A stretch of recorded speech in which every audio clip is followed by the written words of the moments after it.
한 번 더 들어요, 강태욱 씨. 그 여자에게 보석을 사주려고 올린 그 손으로 당신은 지금 우리 결혼도, 당신 회사도, 마지막 남은 지분까지 전부 빚더미에 쳐놓고 있으니까. 강태욱은 아내 서윤아의 경고를 비웃으며 내 연녀 민세라에게 세상에서 가장 비싼 보석을 선물하겠다고 선언한다.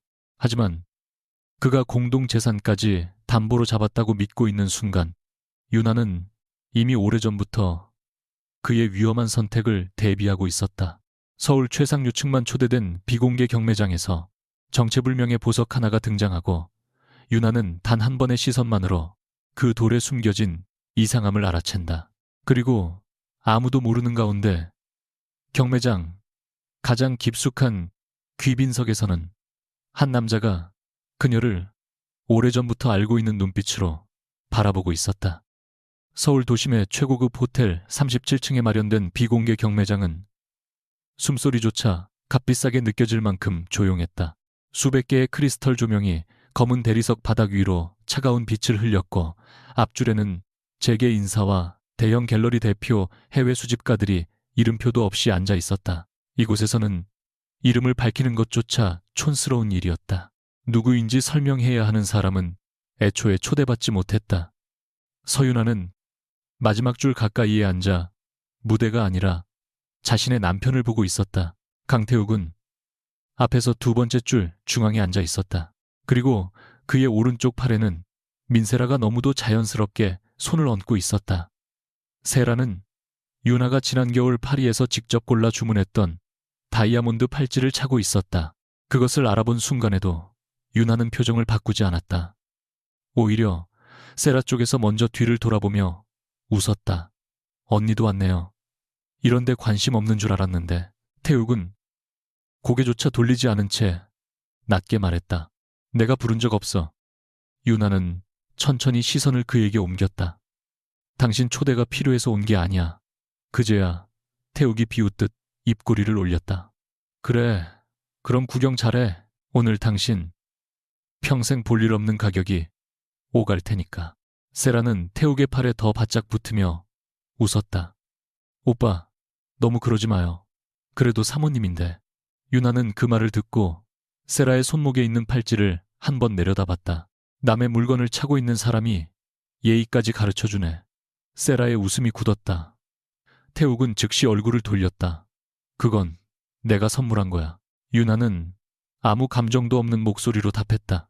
그래, 회사 계좌로 산 걸 당신이 선물했다고 부른다면. 태욱의 턱선이 굳어졌다. 주변에서 대놓고 쳐다보는 사람은 없었지만 귀는 이미 모두 이쪽으로 향해 있었다. 체면을 누구보다 중시하는 태욱에게 그 정도의 시선은 모욕과 다르지 않았다. 그는 몸을 뒤로 기대며 윤하를 향해 낮게 말했다. 여기서까지 회계장부 들먹일 생각이면 그냥 나가. 윤하는 핸드백 위에 두 손을 가지런히 포겠다. 회계장부 이야기를 하는 게 아니야. 당신이 오늘 뭘 사려는지 보러 온 거야. 태욱이 짧게 웃었다. 내 돈으로 뭘 사든 당신 허락받아야 해. 당신 돈이라면 그렇지 않겠지. 윤하의 대답이 떨어지자 태욱의 눈빛이 순간 흔들렸다. 세라는 그 틈을 눈치채지 못하고 일부러 더 밝게 웃었다. 오빠, 설마 아직도 집에서 돈 쓰는 것까지 허락받아요? 난 성공한 남자는 자기 판단으로 움직이는 줄 알았는데. 그 한마디가 태욱의 가장 깊은 열등감을 정확히 찔렀다. 윤하는 그것을 알았다.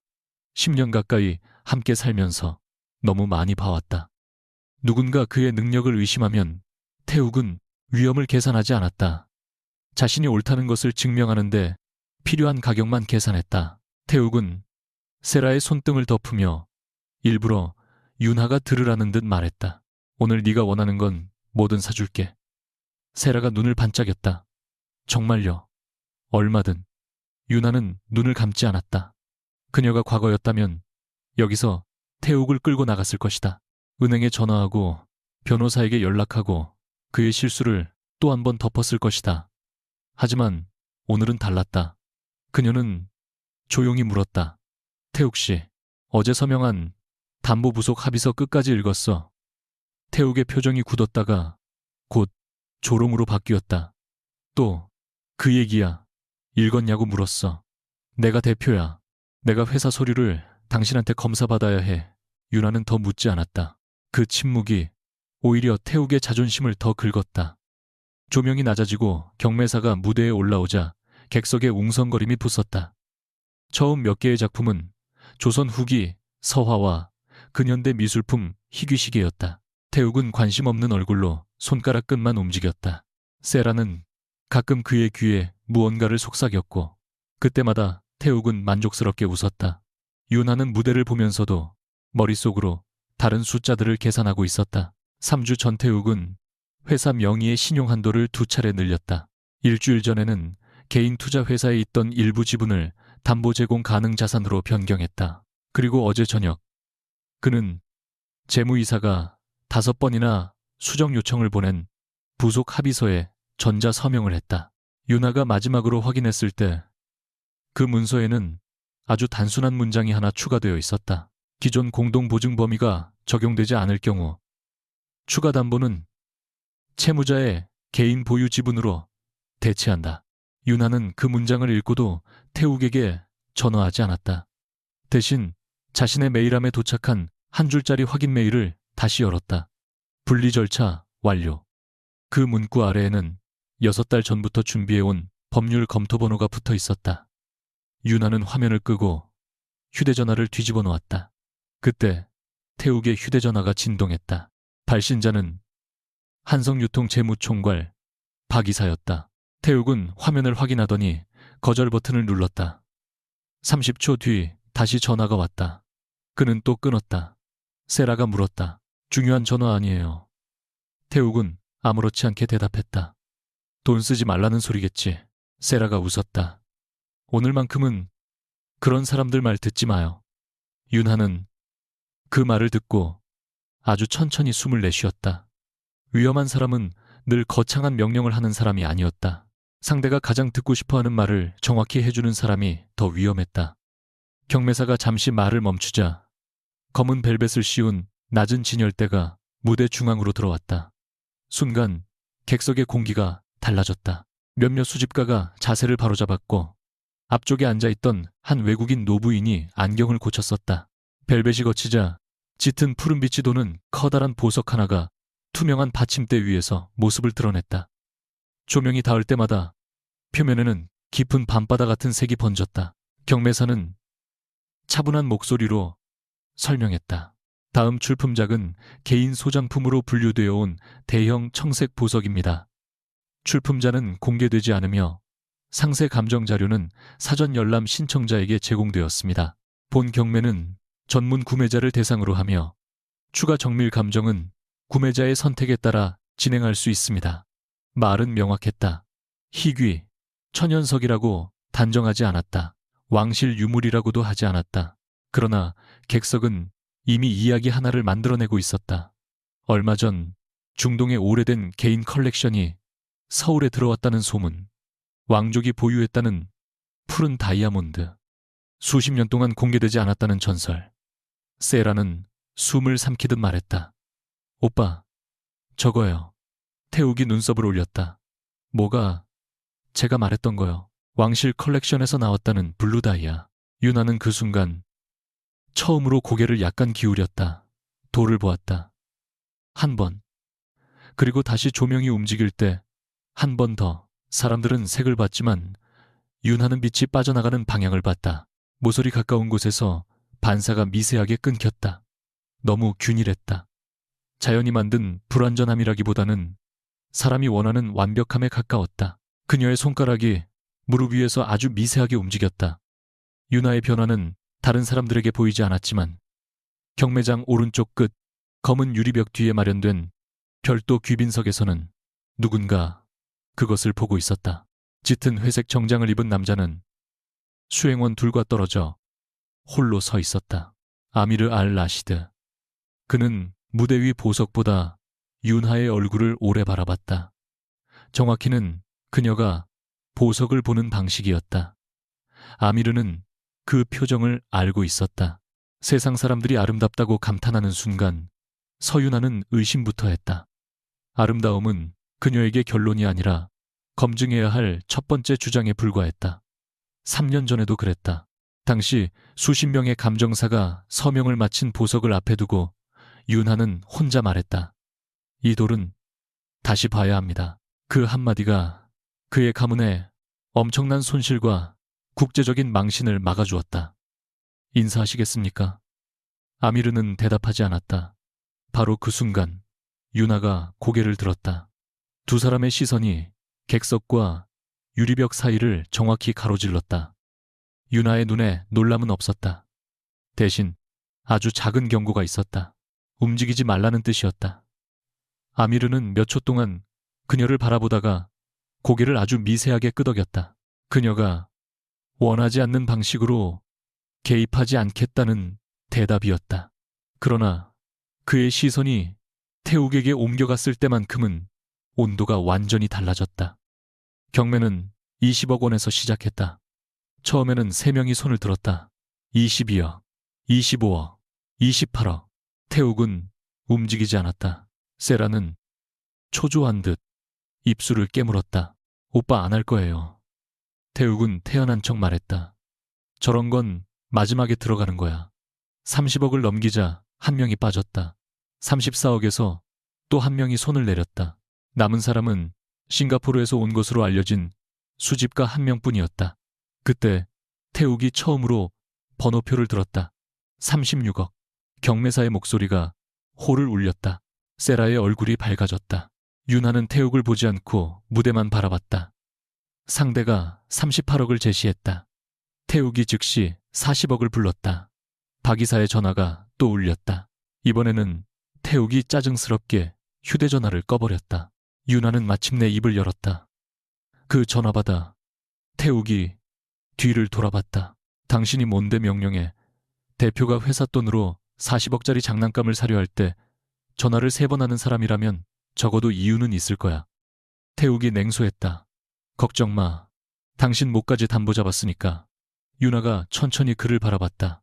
바로 그 말이었다. 그녀가 오늘 이곳에 온 이유를 확인해주는 마지막 문장. 정말 그렇게 생각해 태욱의 눈이 가늘어졌다. 윤하는 고개를 저었다. 아니야. 계속해. 그 담담함이 오히려 태욱을 불안하게 만들었지만 세라가 그의 팔을 잡았다. 오빠, 저 사람이 또 들었어요. 상대가 42억을 불렀다. 태욱은 망설임을 지우기라도 하듯 번호표를 높이 들었다. 45억. 윤하는 그제야 자리에서 일어났다. 주변 시선이 조용히 그녀에게 모였다. 태욱은 불쾌한 얼굴로 고개를 들었다. 윤하는 통로를 따라 그의 자리 가까이 걸어왔다. 세라는 마치 승자의 자리에 앉아있는 사람처럼 등을 곧게 폈다. 윤하는 그녀에게 아무 말도 하지 않았다. 태욱만 보았다. 마지막으로 묻겠어. 그 돌에 대해 독립감정 신청했어. 태욱은 헛웃음을 쳤다. 45억짜리 경매에 장난감이 나오겠어. 질문에 답해 필요 없다고 했어. 누가? 내가. 윤하의 눈빛이 아주 잠깐 흔들렸다. 예상한 답인데도 실제로 들으니 씁쓸했다. 감정 자료는 읽었어. 태욱은 얼굴을 붉혔다. 당신이 지금 나 가르치는 거야. 아니, 기회를 주는 거야. 세라가 끼어들었다. 사모님 질투하는 건 알겠는데 너무 추해 보여요. 오빠가 저한테 이런 보석 하나 사주는 게 그렇게 싫어요. 윤하는 처음으로 세라를 똑바로 바라봤다. 당신이 뭘 차든 관심 없어. 문제는 그걸 사려고 누가 어떤 종이에 서명했는지야. 태욱이 낮게 이를 악물었다. 그만해. 윤하는 한 걸음 가까이 갔다. 그의 눈에는 분노와 불안, 그리고 반드시 자신이 이겨야 한다는 오래된 강박이 뒤엉켜 있었다. 그녀는 아주 조용히 말했다. 그 돌에 한 번만 더 손을 들면 당신은 내 남편이 아니라 빚만 남은 사람이 될 거야. 객석의 공기가 얼어붙었다. 몇 초의 정적 뒤에 태욱이 웃었다. 처음에는 짧게, 다음에는 일부러 주변 사람들에게 들릴 만큼 크게. 이제 협박까지 하네. 그는 자리에서 반쯤 몸을 돌려 윤하를 올려다봤다. 서윤아, 당신이 뭘 착각하는지 알아. 이 집도 회사도 지금 당신이 누리고 있는 생활도 전부 내가 만든 거야. 유나는 아무 말도 하지 않았다. 태욱은 그 침묵을 굴복으로 착각했다. 10년 동안 늘 그래왔듯이 문제가 생기면 유나는 먼저 침묵했고 그 뒤에는 어떻게든 해결책을 가져왔다. 그는 그 해결책이 존재하는 것을 자신의 능력이라고 믿었다. 내가 망하면 당신도 끝이야. 태욱이 말했다. 그러니까 겁주지 마. 당신이야말로 내가 무너지면 제일 먼저 잃을 게 많은 사람이니까. 유나는 잠시 그를 바라봤다. 오래전 결혼식 날의 얼굴이 겹쳐 보였다. 가진 것은 많지 않았지만 자신감만은 넘치던 남자. 첫 사업 계획서를 밤새같이 고치며 자신에게 꼭 성공해서 편하게 해주겠다고 말했던 남자. 언제부터 그 약속이 너는 나 없이는 아무것도 아니라는 모욕으로 바뀌었을까? 유나는 슬프지 않다고 생각했다. 그런데 가슴 어딘가가 오래된 상처처럼 조용히 욱신거렸다. 그때 경매사가 다시 말했다. 46억 원 나왔습니다. 추가 응찰 있으십니까? 세라가 태욱의 손을 잡았다. 오빠, 사람들 다 보고 있어요. 그 말이면 충분했다. 태욱은 유나의 눈을 보면서 번호표를 들었다. 50억. 경매장 곳곳에서 아주 작은 탄성이 흘러나왔다. 상대 수집가는 더 이상 손을 들지 않았다. 경매사가 잠시 기다렸다. 50억 원. 한 번 태욱의 입꼬리가 올라갔다. 세라는 이미 자신이 보석의 주인이 된 듯 유나를 쳐다봤다. 두 번. 그 순간 유나의 휴대전화가 짧게 진동했다. 화면에는 낯익은 번호가 아니라 저장되지 않은 국내 번호 하나가 떠 있었다. 메시지는 단 한 줄이었다. 추가 담보 전환 확인. 유나는 그것을 읽고 화면을 껐다. 3번. 낙찰되었습니다. 망치 소리가 울렸다. 세라가 기뻐서 태욱의 팔을 끌어안았고 태욱은 수십 명의 시선을 받으며 승리자처럼 웃었다. 유나는 박수를 치지 않았다. 무대 위 푸른 돌만 바라봤다. 빛이 다시 한번 가장자리에서 너무 깨끗하게 끊어졌다. 그녀는 이제 확신에 가까운 의심을 품고 있었다. 그리고 유리병 너머에서 아미르가 천천히 자리에서 일어났다. 아직 아무도 그가 이 경매장의 실질적인 주인이라는 것을 몰랐다. 유나만 알고 있었다. 그녀는 그를 향해 눈을 들었다. 아미르는 말없이 그녀를 바라봤다. 마치 묻는 것 같았다. 이제 시작해도 되겠느냐고. 유나는 대답하지 않았다. 대신 다시 태욱을 봤다. 남편은 세라의 손을 잡고 결제 안내 직원을 따라 귀빈실로 향하고 있었다. 50억 원짜리 승리를 손에 넣었다고 믿으면서 유나는 핸드백 손잡이를 쥔 손에 아주 조금 힘을 주었다. 그리고 속으로 처음이자 마지막으로 말했다. 이제는 내가 당신을 구하지 않아. 낙찰 직후 마련된 결제 귀빈실에서 강태욱의 얼굴은 아직 승리감으로 빛나고 있었다. 민세라는 샴페인 잔을 들고 그의 어깨에 기대 있었고 직원이 내민 태블릿 화면에는 낙찰가 50억 원과 수수료 결제 시한이 차례로 표시되어 있었다. 태욱은 내용을 제대로 읽지도 않은 채 지문 인증 버튼에 손을 가져갔다. 그때 검은 정장을 입은 경매장 재무 담당자가 조심스럽게 말했다. 강 대표님 결제 승인 전에 한 가지 확인이 필요합니다. 기존에 제출하신 담보 증빙 가운데 일부가 최종 심사에서 제외됐습니다. 태욱의 손가락이 멈췄다. 무슨 뜻이죠? 담당자는 최대한 감정을 드러내지 않은 채 화면을 돌렸다. 배우자 명의 자산과 공동보증으로 제출된 일부 항목은 현재 신규 채무에 사용할 수 없는 상태입니다. 따라서 어제 체결하신 추가 신용약정에 따라 대표님 개인 보유 지분이 우선 담보로 전환됩니다. 세라가 눈을 크게 떴고 태욱은 잠시 말을 잃었다.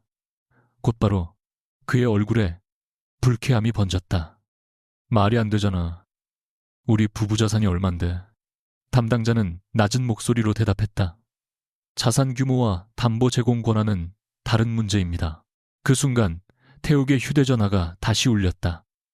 아까부터 무시하던 박 이사였다. 이번에는 태욱도 전화를 받았다. 뭐야? 수화기 너머에서 다급한 목소리가 쏟아졌다. 대표님, 결제 승인 누르시면 안 됩니다. 어제 부속 합의서 때문에 개인 지분까지 묶였습니다. 그리고 사모님 쪽 자산은 이미 신규 보증 대상에서 빠져 있습니다. 태욱은 굳은 얼굴로 유리벽 너머를 바라봤다. 복도 끝에서 서윤아가 천천히 엘리베이터 쪽으로 걸어가고 있었다.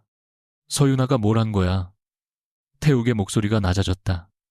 박 이사는 잠시 침묵했다가 어렵게 말했다. 제가 말씀드린 게 그겁니다. 사모님께서 뭘 빼돌린 게 아닙니다. 예전부터 사모님 명의로 분리되어 있던 자산과 지분에 대해서 신규 보증 동의를 철회한 겁니다. 배우자라고 해서 대표님이 일방적으로 다시 묶을 수 없습니다. 태욱은 이를 악물었다. 언제부터 법률 검토가 시작된 건 6달 전입니다. 그 말이 떨어지는 순간 태욱의 얼굴에서 피가 빠졌다. 6달 전이라면 세라와의 관계가 본격적으로 시작된 시기와 정확히 겹쳤다. 그는 본능적으로 그것을 복수라고 해석했다.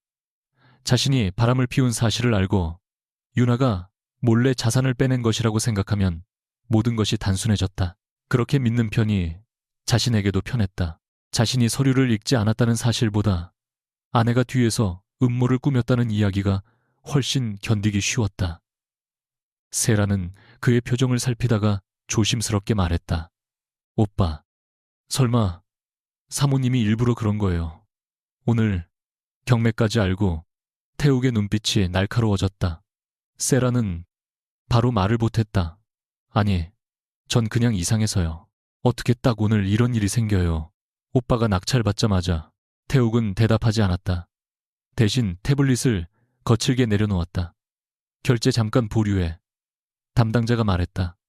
규정상 정해진 시간 안에 잔금 계획을 제출하셔야 합니다. 태욱은 문을 열고 나가며 제출할 거야. 50억 때문에 내가 무너질 것 같아. 하지만 그 말을 가장 믿고 싶은 사람은 세라도 직원도 아닌 태욱 자신이었다. 호텔 지하 주차장으로 내려온 윤아는 검은 세단 옆에서 자신을 기다리고 있었다. 정확히 말하면 도망치지 않았다. 태욱이 반드시 따라올 것을 알고 있었기 때문이다. 엘리베이터 문이 거칠게 열리더니 태욱이 빠른 걸음으로 다가왔다. 윤아는 화면조차 보지 않았다. 내가 뭘 묻는지 몰라 알아. 그런데 당신이 직접 말했으면 좋겠네. 태욱의 목소리가 커졌다. 내 뒤에서 자산 빼돌렸잖아. 윤아의 표정이 처음으로 아주 조금 변했다.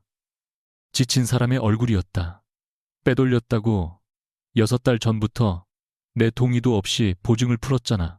윤아는 가방에서 얇은 서류 봉투 하나를 꺼냈다. 준비된 움직임이었다. 당신 동의가 왜 필요하지?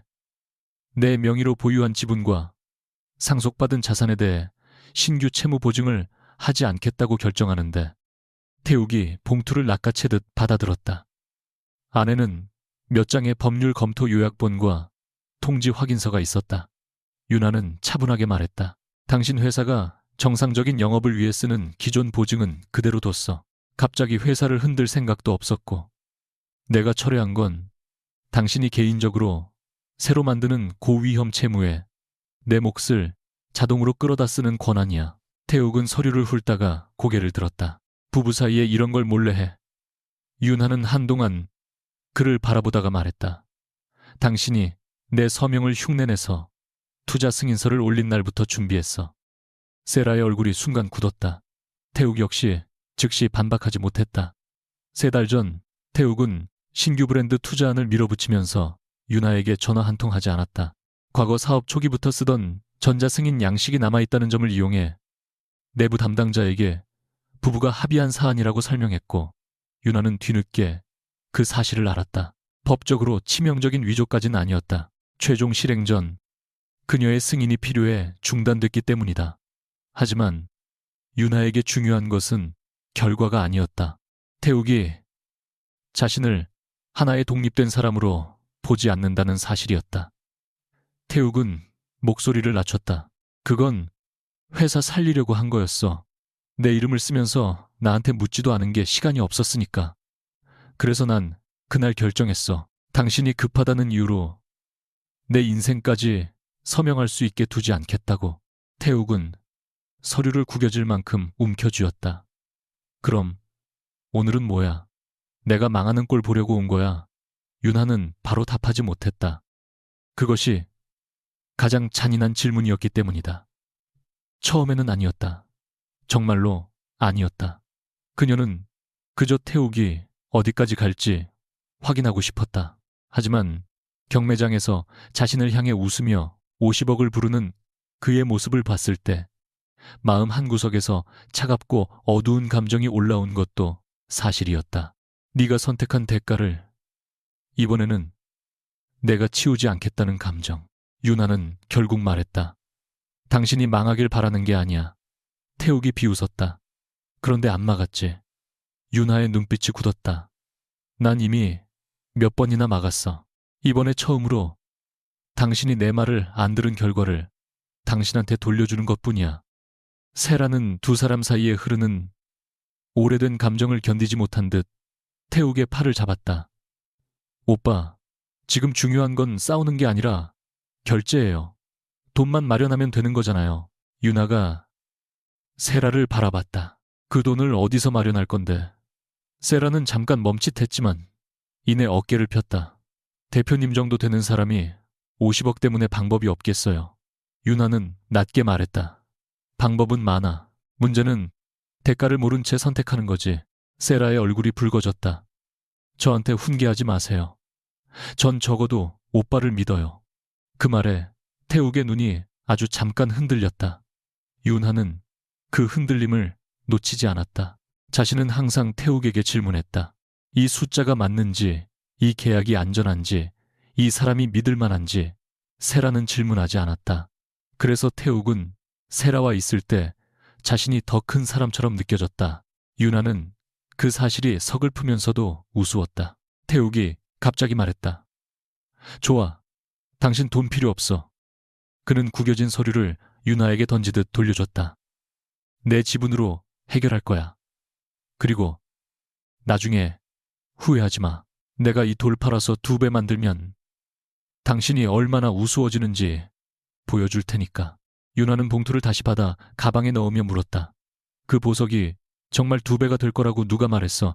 세라가 즉시 대답했다. 중동 왕실에서 나온 물건이잖아요. 윤하는 그녀를 빤히 바라봤다. 누가 그래? 다들 그러던데요.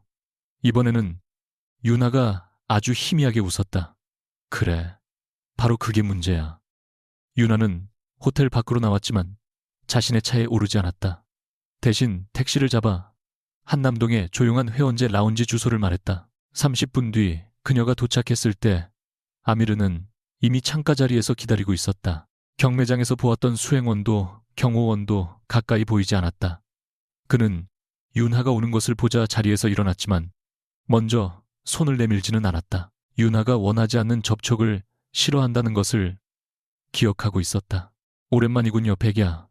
그 한마디에 윤하의 걸음이 멈췄다. 그녀는 주변을 한번 확인한 뒤 낮게 말했다. 그 이름으로 부르지 마요. 아미르는 즉시 고개를 끄덕였다. 미안합니다, 서윤아 씨. 두 사람 사이에는 3년이라는 시간이 있었지만 침묵은 이상할 만큼 낯설지 않았다. 아미르가 먼저 물었다. 돌봤습니까? 윤하는 코트를 벗으며 자리에 앉았다. 봤어요. 어떻게 생각하죠? 윤하는 물잔을 손끝으로 밀었다. 조명 아래에서만 본 거예요. 확정할 수 없어요. 확정해달라고 한 적 없습니다. 윤하가 그를 바라봤다.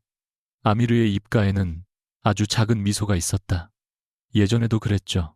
다른 사람들은 먼저 결론부터 말했는데 당신은 확인하지 않은 건 말하지 않았습니다. 윤하는 시선을 피했다. 3년 전 그녀가 아직 국제감정시장에서 백야라는 이름으로 활동하던 시절에 기억이 밀려왔다. 당시 아미르 가문의 컬렉션에 들어갈 예정이던 거대한 황색 다이아몬드가 있었다. 세계적인 감정가들이 이미 진품 판정을 내린 뒤였다. 윤하는 인수 직전 마지막 검토를 맡았고 단 한 부분에서 열처리 흔적과 기록 사이의 모순을 발견했다. 재검증 결과 감정서 일부가 조작된 사실이 드러났다. 그 일로 아미르 가문은 천문학적 손실을 피했다. 그리고 유나는 이름을 남기지 않는 조건으로 모든 보상을 거절했다. 당신이 이 경매를 만든 거예요. 유나가 물었다. 아미르는 잠시 그녀를 보다가 정확히 대답했다. 경매장은 제 재단이 지분을 가진 곳입니다. 오늘 행사는 오래전부터 예정되어 있었습니다. 강태욱 씨를 끌어들이기 위해 만든 자리는 아닙니다. 유나의 눈빛이 누그러지지 않았다. 그럼 그 돌은요? 합법적으로 위탁된 물건입니다. 제출된 정보 이상도 이하도 공개하지 않았습니다. 천연 블루 다이아라고 말한 사람은 우리 쪽에는 없습니다. 유나는 천천히 고개를 끄덕였다. 예상했던 대답이었다. 아미르는 그녀에게 한 장의 서류를 밀어주었다. 다만 강태욱 씨 측에서 사전 정밀 감정을 신청할 수 있었는데 거절했습니다. 유나는 서류를 짚지 않았다. 그걸 나한테 보여줘도 돼요. 공개 가능한 절차 안내서입니다. 특별 대우가 아닙니다. 그 말은 의도적이었다. 유나가 가장 싫어하는 것이 자신을 위해 규칙을 구부리는 행동이라는 것을 그는 알고 있었다. 유나는 그제야 종이를 받아들었다. 신청란 옆에는 구매자 측 대리인의 전자 확인이 있었다. 추가 정밀 감정 생략. 그녀의 눈이 차갑게 가라앉았다. 태욱은 확인할 기회를 버린 것이었다. 아미르가 말했다. 지금이라도 멈추게 할 수 있습니다. 유나가 고개를 들었다. 어떻게요? 결제 시간을 늘리거나 재검토를 권고할 수 있습니다. 유나는 곧바로 서류를 내려놓았다. 하지 마요. 유나는 3.15 아미르의 표정이 굳었다. 그가 무너지게 놔두겠다는 겁니까? 유나는 팔짱을 끼지 않았다. 방어적으로 보이고 싶지 않았기 때문이다. 내가 멈춰달라고 부탁했나요? 당신 남편의 행동이 회사 직원들에게까지 영향을 줄 수 있다는 건 당신도 알 겁니다.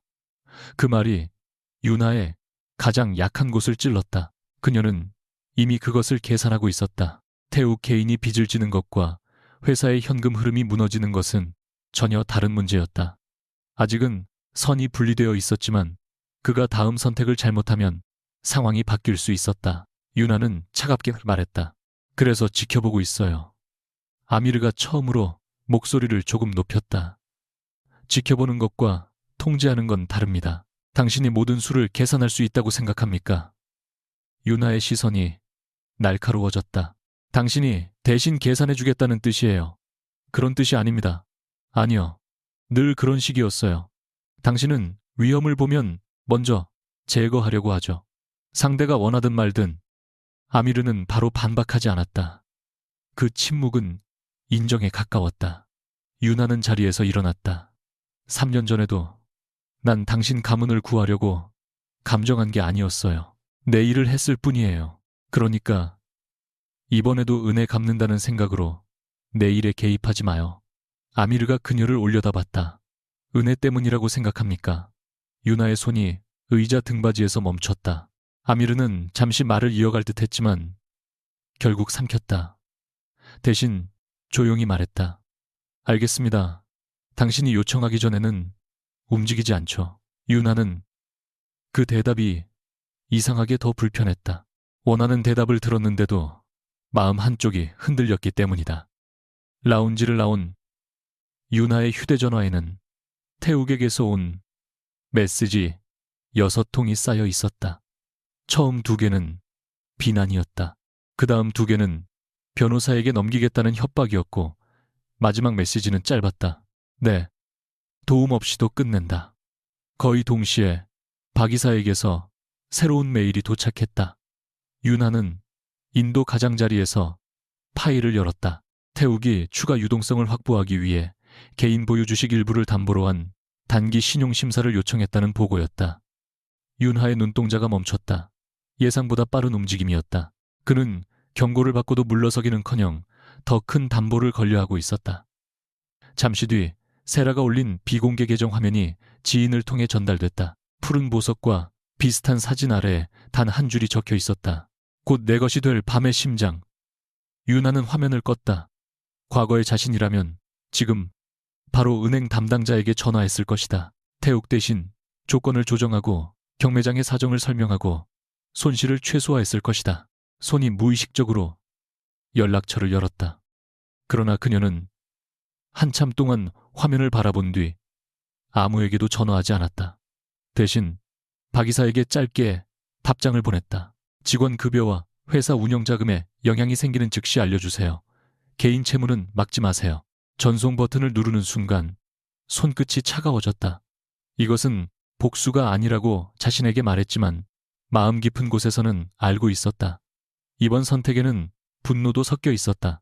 그녀는 처음으로 태욱의 추락을 막지 않기로 선택했다. 그리고 같은 시각 강태욱은 서울의 한 사금융계열 투자사 회의실에서 자신의 개인 지분 목록을 책상 위에 올려놓으며 말했다.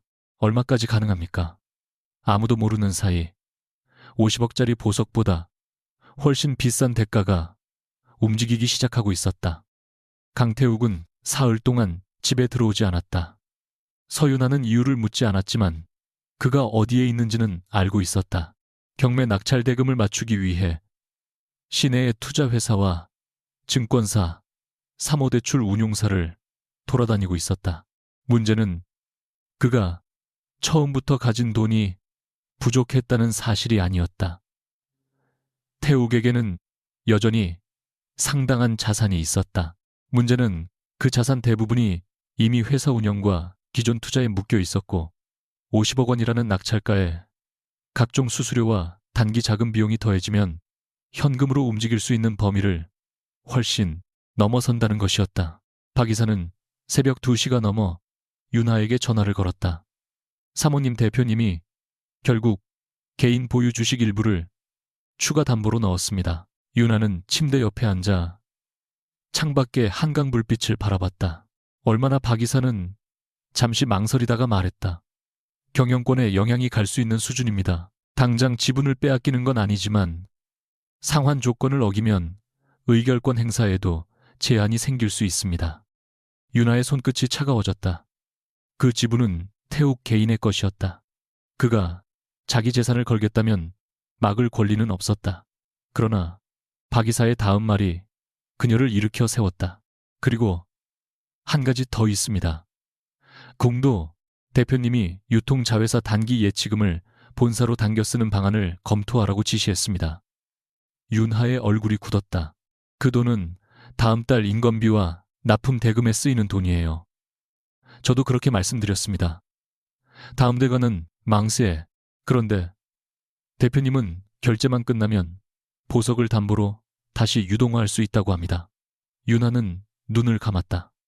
결국 그가 선을 넘고 있었다. 자기 자존심을 지키기 위해 이제 자신이 아닌 다른 사람들의 생계까지 담보로 잡으려 하고 있었다. 다음 날 아침 윤하는 곧장 회사로 갔다. 태욱의 회사에 공식 직함은 없었지만 주요 주주이자 초기 투자자였던 그녀에게는 여전히 재무자료 일부를 열람할 권리가 있었다. 회의실에 들어서자 박 이사는 밤을 새운 얼굴로 서류를 펼쳐놓았다. 박 이사는 유통자회사에서 본사로 자금을 이동시키는 내부 검토안에는 태욱의 전자 승인 표시가 이미 찍혀 있었다. 윤하는 첫 장부터 마지막 장까지 빠르게 읽었다. 이건 실행됐어요. 아직 아닙니다. 자회사 대표가 반대하고 있습니다. 잘했어요.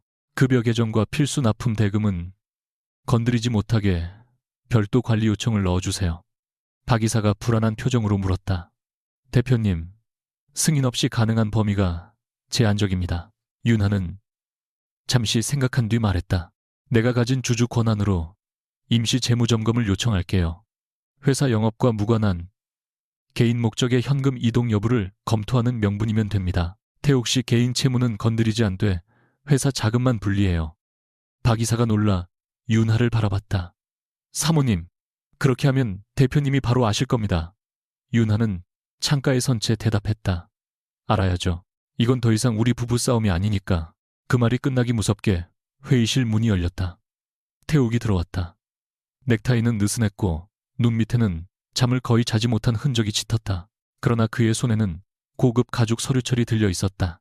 그는 박 이사를 보자마자 말했다. 나가. 박 이사가 잠시 윤하를 보았지만 그녀가 고개를 끄덕이자 조용히 문을 닫고 나갔다. 태욱은 서류철을 테이블 위에 던졌다. 역시 당신이었네. 유나는 움직이지 않았다. 뭐가 자회사 돈 막은 거. 당신 개인 쇼핑 때문에 직원 월급 건드리는 걸 막은 거야. 태욱이 코웃음을 쳤다. 쇼핑 내가 산 보석 가치가 얼만지 알기나. 유나는 차갑게 말했다. 당신이 산 가격은 알아. 가치가 같은지는 아직 모르지. 그 한마디가 태욱을 폭발시켰다. 그는 테이블을 손바닥으로 내리쳤다. 또 시작이네. 내가 뭘 하든 당신은 틀렸다고 하지. 투자하면 위험하다고 하고, 확장하면 빠르다고 하고, 사람을 믿으면 검증이 덜 됐다고 하고. 대체 언제까지 당신 허락을 받아야 하는데? 윤하는 그의 분노를 말없이 받아냈다. 10년 전에도 비슷한 장면이 있었다. 태욱이 첫 대형 계약을 앞두고 상대 회사의 재무 상태를 확인할 필요가 없다고 했을 때 윤하가 새벽까지 자료를 뒤져 계약 상대가 곧 지급불능에 빠질 가능성을 찾아냈다. 당시 태욱은 그녀를 껴안고 자신을 살렸다고 말했다. 몇 년 뒤에는 같은 행동을 두고 자신을 무시한다고 화를 냈다. 윤하는 조용히 물었다. 정말 내가 당신이 하는 모든 일을 반대했다고 생각해? 태욱은 대답하지 않았다. 그녀가 한 걸음 다가갔다. 당신 첫 공장 계약 때 누가 밤새 투자 설명서 고쳤어? 첫 해외 유통 계약에서 환율 조건 잘못 들어간 거 누가 찾아냈고, 당신이 믿었던 파트너가 돈 빼돌리려 한 거 누가 잡았어? 태욱의 얼굴이 굳어졌다. 윤하는 목소리를 높이지 않았다. 그래서 더 아팠다. 난 당신이 성공하는 걸 싫어한 적 없어. 오히려 너무 오래 당신 실수를 내 능력으로 덮어줬어. 그래서 당신은 이제 실패 가능성을 경고받는 것 자체를 모욕이라고 생각하게 됐지. 태욱의 눈동자가 흔들렸다. 잠시 후 그는 낮게 말했다. 결국 하고 싶은 말은 그거잖아. 내가 당신 없으면 아무것도 아니었다고. 윤하는 천천히 고개를 저었다. 아니, 내가 하고 싶은 말은 당신이 스스로 선택할 수 있는 사람이었는데 어느 순간부터 틀렸다는 말을 듣지 못하는 사람이 됐다는 거야. 태욱은 그 말을 견디지 못한 듯 서류철을 다시 움켜쥐었다. 그래도 이번엔 내가 맞다는 걸 보여줄 거야. 무슨 뜻이야? 결제 끝나면 그 돌을 해외 담보시장에 넣을 거야. 감정가만 제대로 나오면 50억은 아무것도 아니야. 이은하는 그의 얼굴을 보며 처음으로 두려움을 느꼈다. 그는 이미 물러날 생각이 없었다. 그날 오후 민세라는 청담동의 한 주얼리 쇼룸에서 태욱과 마주 앉아 있었다. 그녀는 테이블 위에 펼쳐진 해외 잡지를 넘기며 푸른 보석이 들어간 목걸이 디자인을 고르고 있었다. 태욱은 커피에 손도 대지 않았다. 세라는 분위기를 읽고 부드럽게 말했다. 오빠 사모님 때문에 또 싸웠어요. 태욱이 대답하지 않자 그녀는 조심스럽게 손등을 덮었다. 전 이해해요. 능력 있는 사람 옆에는 꼭 자기가 더 잘났다는 걸 증명하려는 사람이 있잖아요. 태욱은 시선을 들었다. 세라는 그것이 효과가 있다는 것을 알았다. 그녀가 태욱에게 원하는 것은 단순히 돈만은 아니었다. 그녀는 어린 시절 부모가 빚쟁이에게 집을 빼앗기는 모습을 봤다. 가구에 압류 딱지가 붙던 날 어머니가 자신을 데리고 계단에 앉아 울었던 기억은 아직도 선명했다. 그래서 세라는 돈이 없는 사람을 약하다고 생각했고 비싼 것을 소유하는 행위를 안전과 동일시했다. 태욱은 그녀에게 그 안전을 가장 화려한 형태로 제공하는 사람이었다. 하지만 동시에 세라는 누구보다 빨리 위험의 냄새를 맡았다. 태욱이 잠시 전화를 받으러 나간 사이 그녀는 쇼룸 직원에게 아주 낮게 물었다. 만약 대형 블루 다이아를 해외에 바로 되팔면 보통 낙찰가보다 더 받을 수 있어요. 직원은 난처한 표정을 지었다. 원석의 출처나 감정서에 따라 완전히 다릅니다. 천연 여부와 처리 이력도 중요하고요. 세라가 웃으며 다시 물었다. 왕실에서 나온 거라면요. 직원은 고개를 갸웃했다. 공식적인 출처 증명이 있다면 이야기가 다르겠지만 소문만으로는 가격을 보장할 수 없습니다. 순간 세라의 미소가 아주 조금 굳었다. 그러나 태욱이 돌아오자 그녀는 아무 일도 없었다는 듯 잡지를 펼쳤다. 오빠, 이 디자인 어때요? 그 돌 가운데 박으면 정말 세상에 하나뿐일 것 같아요. 그녀는 불안을 느꼈다. 하지만 그 불안을 태욱에게 말하면 자신이 믿지 않는 사람이 된다. 그리고 지금 세라에게 가장 필요한 것은 진실이 아니라 태욱의 믿음을 계속 받는 일이었다. 유나는 회사에서 돌아온 뒤 오래 닫아두었던 서재의 가장 아래 서랍을 열었다. 그곳에는 검은색 작은 가죽 케이스가 하나 있었다. 뚜껑을 열자 오래된 10배율 루페와 얇은 핀셋, 작은 조명 도구가 가지런히 놓여 있었다. 세상에서 백야라는 이름을 버린 뒤 단 한 번도 꺼내지 않았던 물건들이었다. 유나는 루페를 손바닥 위에 올렸다. 차가운 금속 감촉이 낯설지 않았다. 오히려 너무 익숙해서 가슴이 아팠다. 그녀는 돌을 보는 일을 사랑했다. 사람의 말은 상황에 따라 바뀌었지만 돌은 자신이 지나온 시간을 숨기지 않았다. 압력열 균열 처리 흔적. 제대로 보려는 사람에게는 무엇이든 흔적을 남겼다. 그런데 결혼 후 윤하는 그 일을 그만뒀다. 태욱이 강요한 것은 아니었다. 처음에는 자신이 선택했다. 두 사람이 동시에 위험한 해외 일을 하면 가정을 지키기 어렵다고 생각했고 태욱의 사업이 자리를 잡는 몇 년만 돕겠다고 했다. 문제는 몇 년이 10년이 됐다는 것이었다. 그녀가 점점 자신의 이름을 지우는 동안 태욱은 그것을 사랑이 아니라 당연한 역할로 받아들였다. 휴대전화가 울렸다.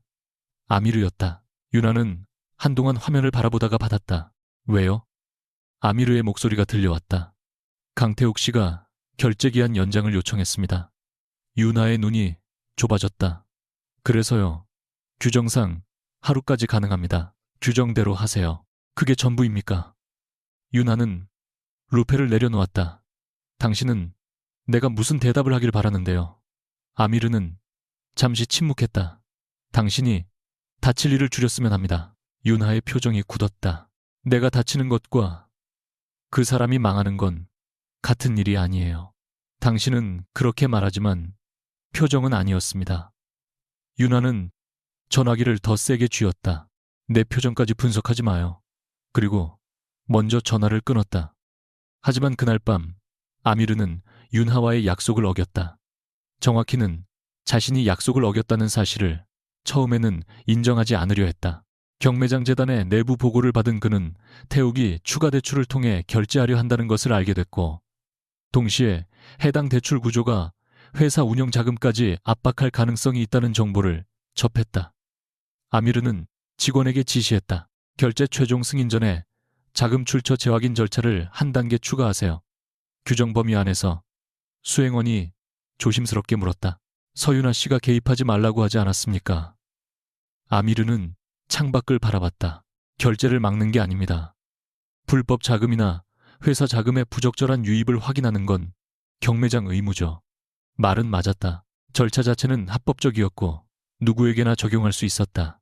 그러나 그 절차를 바로 지금 추가하기로 한 이유까지 완전히 공정한 것은 아니었다.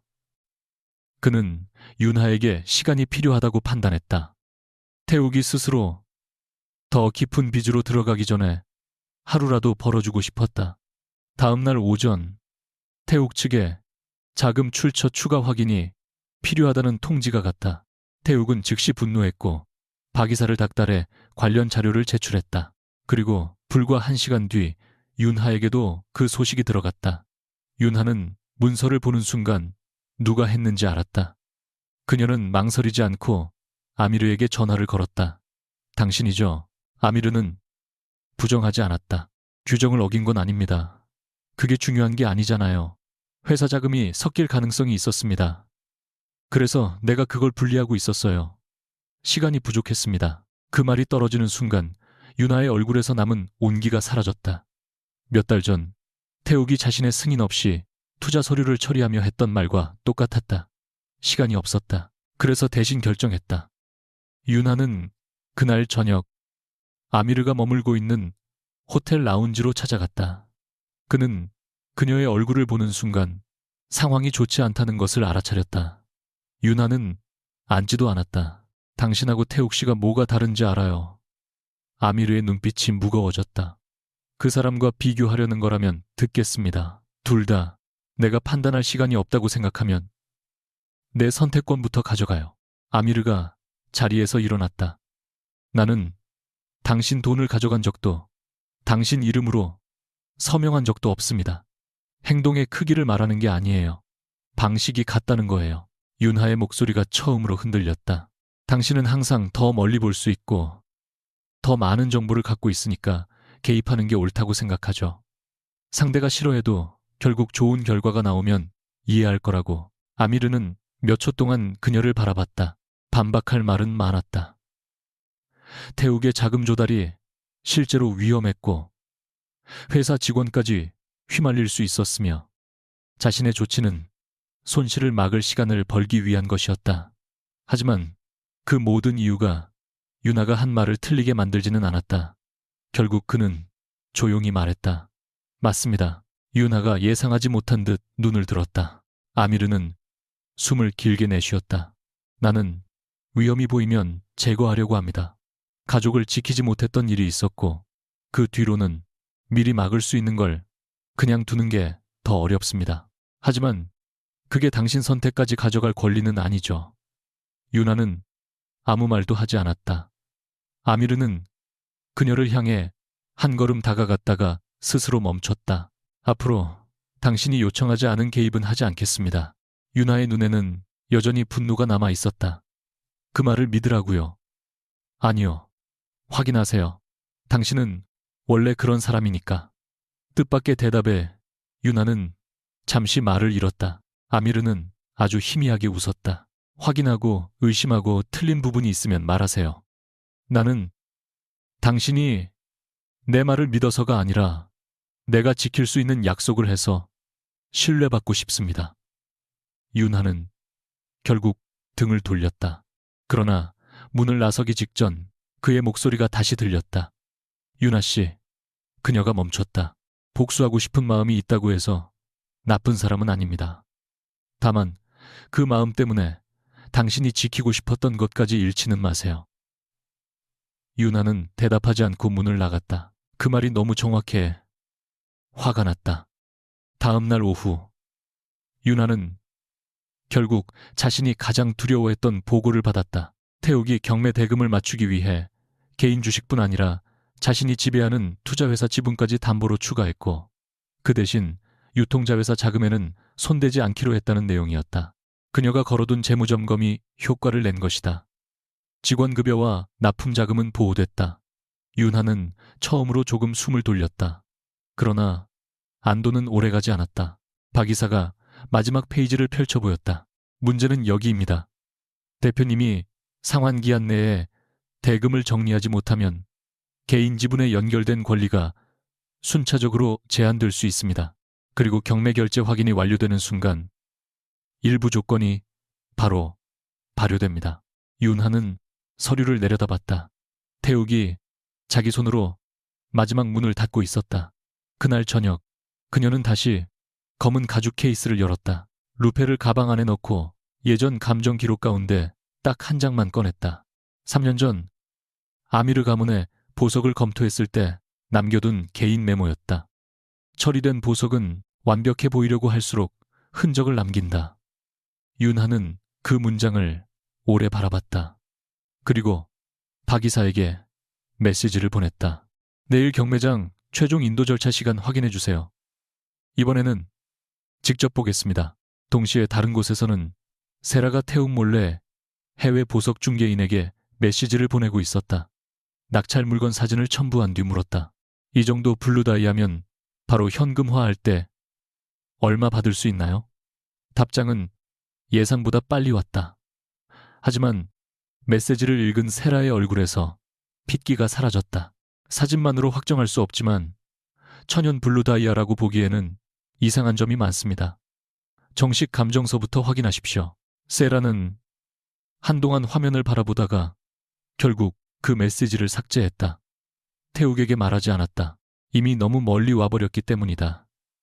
그리고 다음 날이면 누군가는 진실을 확인하기 위해 루페를 들고 경매장으로 돌아올 예정이었다. 최종 인도 절차가 열리는 날 경매장 분위기는 첫날과 달랐다. 공개적인 흥분 대신 차갑고 실무적인 긴장감이 감돌았다.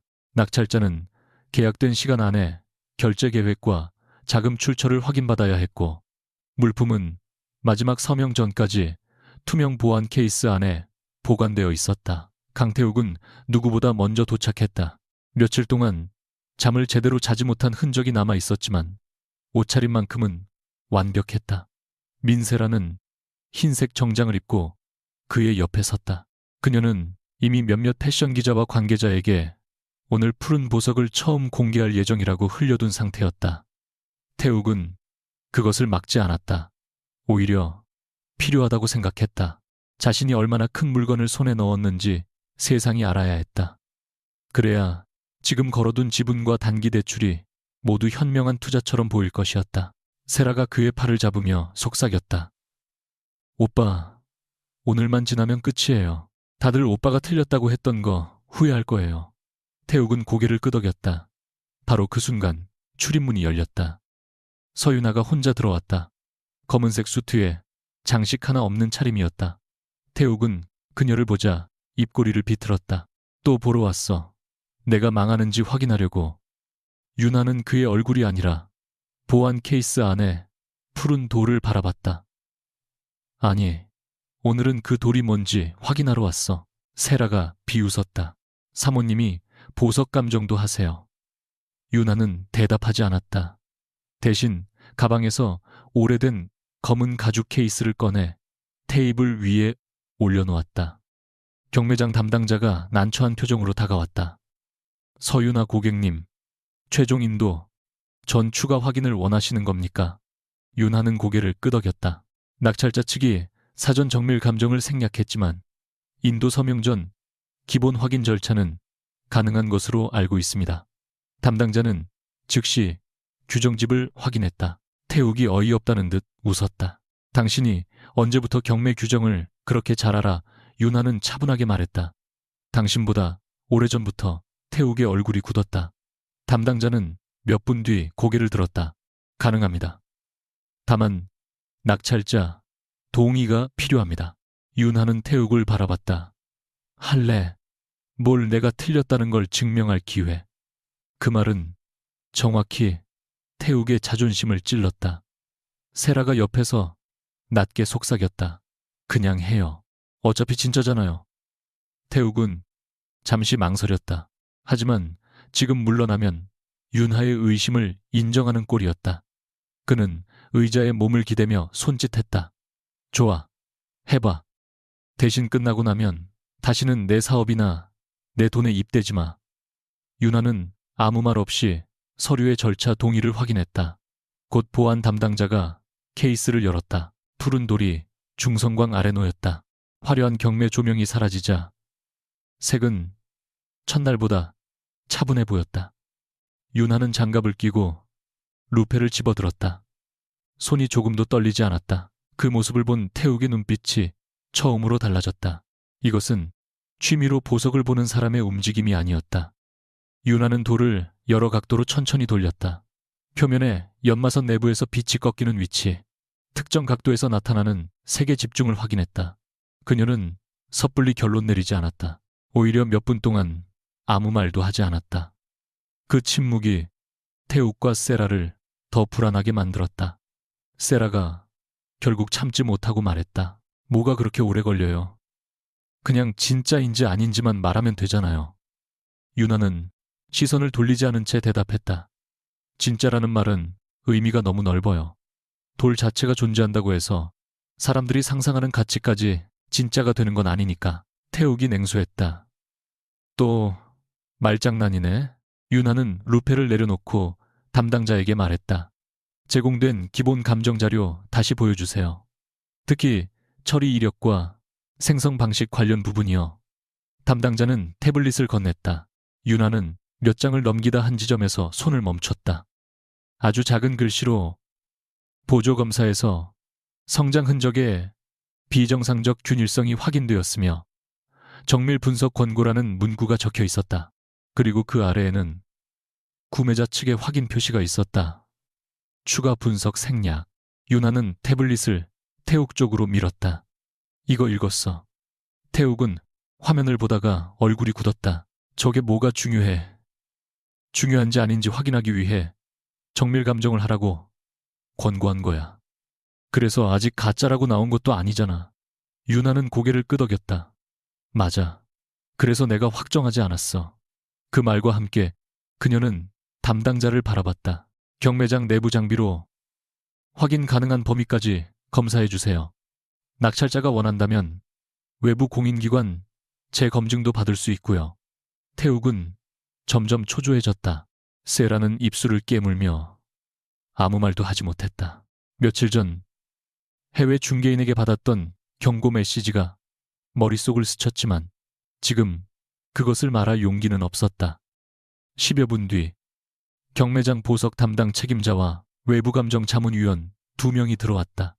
그들 중 한 명이 유나를 보는 순간 멈칫했다. 백발이 섞인 중년 남자는 한동안 그녀의 얼굴을 바라보다가 믿기지 않는다는 듯 말했다. 설마 백야 선생님입니까? 방 안의 공기가 한순간 정지했다. 태욱이 고개를 돌렸다. 뭐라고요? 유나의 표정은 변하지 않았지만 손가락 끝에 아주 미세한 긴장이 생겼다. 중년 감정가는 자신이 실수했다는 것을 깨닫고 입을 다물려 했지만 이미 늦었다. 태욱이 윤하를 바라봤다. 백야가 뭐야? 세라도 불안한 눈빛으로 그녀를 쳐다봤다. 윤하는 잠시 침묵하다가 결국 말했다. 예전에 쓰던 이름이야. 무슨 이름 감정 일을 할 때. 태욱의 눈이 커졌다. 당신이 보석 감정사였다고 윤하는 차분하게 정정했다. 단순히 보석을 봤던 정도는 아니야. 중년 감정가가 조심스럽게 말을 보탠다. 백야라는 이름은 국제거래에서 신원을 공개하지 않고 활동하던 감정 전문가로 알려져 있었습니다. 몇 년 전 활동을 중단해서 업계에서도 이유를 몰랐고요. 태욱은 그 말을 듣고도 믿지 못하는 표정이었다. 자신과 10년을 산 여자가 자신이 알지 못한 이름으로 국제시장에서 인정받았다는 사실. 더 견디기 힘든 것은 자신이 며칠 전까지 그녀에게 보석이 뭔지 알기나 하냐고 비웃었다는 사실이었다. 유나는 그의 얼굴을 보고도 아무런 만족을 느끼지 못했다. 오히려 오래 숨겨온 자신의 일부가 가장 원하지 않는 방식으로 드러난 것이 씁쓸했다. 검사는 오래 걸리지 않았다. 경매장 자체 장비로 확정 가능한 범위는 제한적이었지만 결과는 충분히 위험했다. 책임자는 보고서를 앞에 놓고 신중하게 말했다. 현재 확인된 성장 구조와 색처리 반응을 보면 천연 블루, 다이아몬드로 단정할 근거가 없습니다. 오히려 인공성장 후 색상 개선 처리가 이루어진 고품질 합성석일 가능성이 높습니다. 최종 판정은 외부 정밀 분석이 필요합니다. 세라의 얼굴이 새하얘졌다. 합성석이라고요. 책임자는 즉시 고쳤다. 현재 단계에서는 가능성이 높다는 의미입니다. 다만 이 수준의 소견이면 천연 희귀석을 전제로 한 시장 가치는 성립하기 어렵습니다. 태욱은 보고서를 빼앗듯 집어들었다. 말이 안 돼. 이걸 50억 경매에 내놨잖아요. 경매장 담당자는 침착하게 답했다. 저희는 해당 물건을 천연블루 다이아몬드나 왕실 보석으로 소개한 적이 없습니다. 출품 자료에도 대형 청색 보석이라고 명시되어 있었고 정밀 감정을 권고했습니다. 태욱이 목소리를 높였다.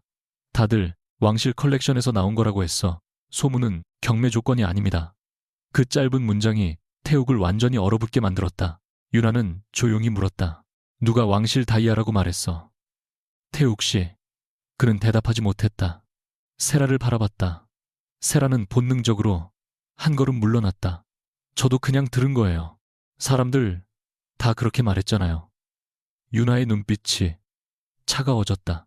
그래서 당신들은 50억을 썼고 태욱은 갑자기 세라를 향해 돌아섰다. 너 확인했다며. 세라가 당황했다. 제가 언제 확정됐다고 했어요. 오빠도 좋다고 했잖아요. 며칠 전까지 서로의 욕망을 키우던 두 사람은 이제 책임을 먼저 밀어낼 상대를 찾고 있었다. 그때 방 안쪽에 이중문이 열렸다. 수행원 2명이 먼저 들어왔고 그 뒤로 아미르 알-라시드가 모습을 드러냈다. 태욱은 그를 알아보지 못했지만 주변 직원들이 동시에 자세를 바로잡는 것을 보고 얼굴이 굳었다. 경매장 책임자가 정중하게 고개를 숙였다. 이사장님, 태욱의 눈이 커졌다. 아미르는 누구에게도 급하게 시선을 주지 않았다. 먼저 유나를 바라봤다. 그녀 역시 그가 왜 지금 들어왔는지 묻는 눈빛을 보냈다. 아미르는 아주 작게 고개를 끄덕였다. 그녀가 요청하지 않은 개입은 하지 않겠다는 약속을 기억한다는 뜻이었다. 그는 모든 검사 절차가 끝난 뒤에야 들어왔다. 아미르는 태욱에게 말했다. 강태욱 대표님, 저는 이 경매재단의 주요 소유자 중 한 사람입니다.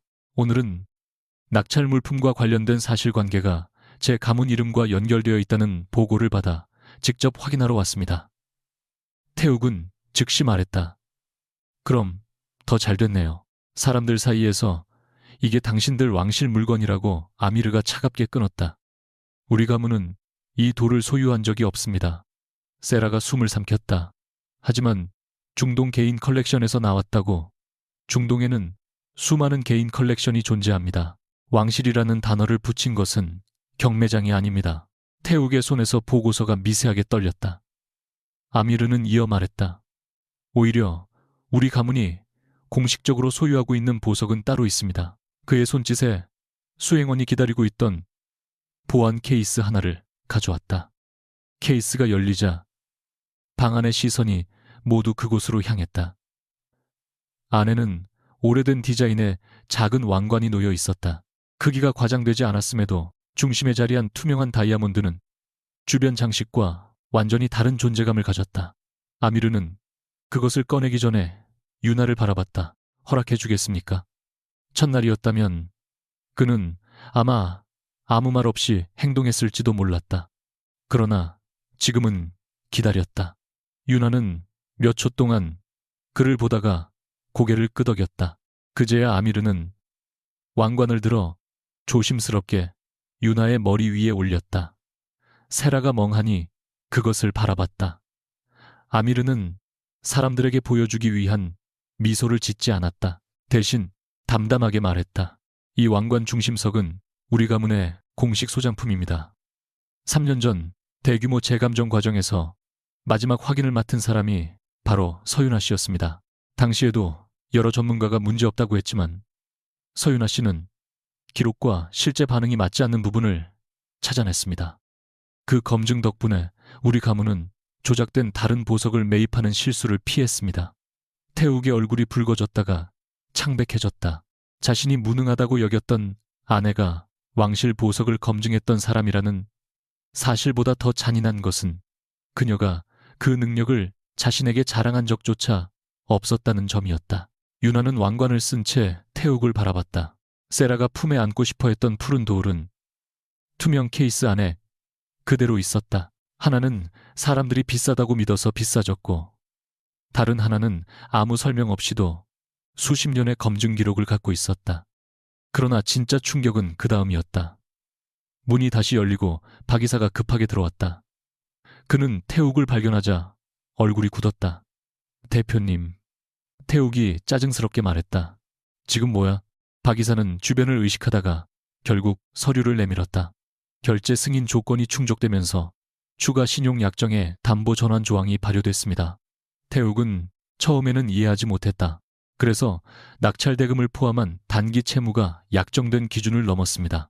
사모님 측 보증이 빠진 상태라 대표님 개인 지분과 투자회사 지분이 우선 담보 대상이 됐고 지금 상태에서 추가 상환 증빙을 제시하지 못하면 일부 권리가 채권자 측 관리 절차로 넘어갈 수 있습니다. 태욱의 입술이 굳었다. 그럴 리 없어. 내 지분 가치가 얼만데. 박 이사가 낮게 말했다. 그래서 더 위험합니다. 대표님께서 직접 그 지분을 담보 가치로 인정해서 서명하셨습니다. 태욱은 유나를 바라봤다. 당신이 한 거야. 유나는 왕관을 조심스럽게 벗었다. 아미르가 그것을 받아들었다. 그녀는 태욱 앞에 서서 말했다. 아니, 내가 한 건 내 이름을 당신 빚에서 빼낸 것뿐이야. 거짓말하지 마. 당신이 부속 합의서에 서명했고, 당신이 추가 대출을 받았고, 당신이 감정을 생략했고, 당신이 50억을 불렀어. 윤하의 목소리는 높지 않았다. 내가 당신 손을 잡고 번호표를 들게 했어. 태욱은 아무 말도 하지 못했다. 아미르는 그때까지 침묵하고 있었다. 태욱이 그를 향해 돌아서며 말했다. 당신 경매장이 이런 물건을 내놓고도 책임이 없다는 겁니까? 아미르는 정면으로 그의 시선을 받았다. 책임이 있다면 규정대로 확인하겠습니다. 하지만 현재 기록상 경매장은 물건의 성격을 숨기지 않았고 추가 검증 기회도 제공했습니다. 강 대표님이 선택하지 않았습니다. 태욱은 주먹을 움켜쥐었다. 난 아직 망한 게 아니야. 아미르는 잠시 그를 바라보다가 차갑게 말했다. 법적인 파산 절차가 시작됐다고 말한 적 없습니다. 그리고 한 박자 뒤 더 낮은 목소리로 덧붙였다. 하지만 지금 당신이 가진 현금과 즉시 상환 가능한 자산보다 확정된 채무가 더 크고 핵심 지분까지 담보권 아래에 들어갔습니다. 최소한 오늘 이 자리에서 자랑하던 의미의 부자는 더 이상 아니군요. 태욱의 얼굴에서 마지막 자존심이 무너지는 것이 보였다. 아미르는 투명 케이스 속 푸른 돌을 바라본 뒤 말했다. 강태욱 씨, 당신이 방금 산 건 보석이 아닙니다. 당신 자신의 파산입니다. 그 말이 끝난 순간 세라는 태욱의 팔에서 손을 뗐다. 아주 작은 움직임이었지만 윤하는 그것을 보았다. 태욱도 보았다. 그리고 그제야 그는 자신이 가장 자랑하고 싶었던 여자마저 자신의 돈과 함께 뒤로 물러나고 있다는 사실을 깨달았다. 윤하는 예상했던 승리의 감정을 느끼지 못했다. 오랫동안 머릿속에서 그려온 장면이었다. 태욱이 자신을 무시했던 말들을 후회하고 세라가 가짜 보석 앞에서 얼굴을 잃고 모든 사람들이 누가 옳았는지 알게 되는 순간, 그런데 실제로 그것이 일어나자 가슴 안에는 통쾌함보다 피로가 먼저 차올랐다. 태욱이 그녀를 바라봤다. 언제부터야 그의 목소리는 이제 분노보다 허탈함에 가까웠다. 언제부터 내가 여기까지 오는 걸 기다렸어? 윤하는 바로 답하지 못했다. 아미르가 옆에 있었지만 그녀를 대신해 말하지 않았다. 그 선택 역시 그녀에게 맡겼다. 윤하는 결국 말했다. 처음부터 기다린 건 아니야. 태욱의 눈이 흔들렸다. 그럼 중간부터는 윤하는 눈을 피하지 않았다. 어느 순간부터는 당신을 맞고 싶지 않았어. 당신이 내 말을 무시한 결과를 한 번쯤은 직접 받아야 한다고 생각했어. 태욱이 씁쓸하게 웃었다. 결국 복수였네. 복수였네. 복수였네. 윤하는 천천히 고개를 저었다. 복수도 있었겠지. 나도 깨끗한 사람 아니니까. 그 인정에 태욱이 오히려 말을 잃었다. 윤하는 계속 말했다. 하지만 당신이 직원을 끌어들이려 했을 때는 막았어. 회사 운영 자금은 분리했어. 당신 개인이 잃는 것과 다른 사람이 당신 대신 잃는 건 다르니까. 태욱은 그녀를 오래 바라보다가 결국 고개를 숙였다. 그 순간 윤하는 승리한 것이 아니라 하나의 관계가 완전히 끝났다는 사실을 깨달았다. 모든 절차가 끝난 뒤 윤하는 경매장 옆 작은 복도로 나왔다. 머리 위에는 더 이상 왕관이 없었다. 아미르는 조금 떨어진 곳에서 따라왔지만 그녀를 붙잡지 않았다. 윤하는 창가에 서서 한참 동안 서울을 내려다봤다.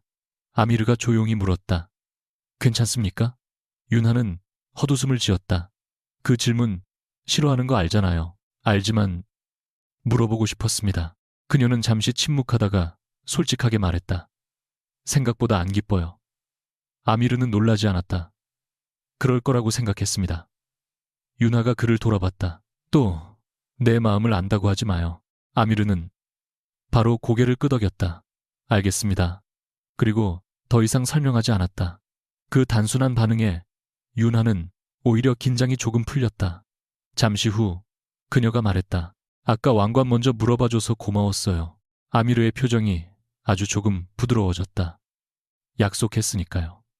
윤하는 창밖을 다시 바라봤다. 태욱을 무너뜨리는데 몇 달을 썼다. 그가 어디서 돈을 빌리는지, 무엇을 담보로 넣는지, 자신이 어느 지점에서 손을 떼야 하는지 끝없이 계산했다. 그런데 이제 남은 질문은 숫자로 풀 수 없었다. 태욱이 없는 다음 날, 자신은 누구로 살아갈 것인가? 강태욱의 아내도 그의 사업을 뒤에서 살리는 사람도 아닌 서윤아로 돌아갈 수 있을까? 아미르는 그 답을 주지 않았다. 대신 조용히 옆에 서 있었다. 윤아는 처음으로 그것이 도움처럼 느껴졌다. 누군가 자신을 끌고 가는 것이 아니라 자신이 움직일 때까지 기다려주는 것. 그녀는 아주 작게 숨을 내쉬었다. 그리고 말했다.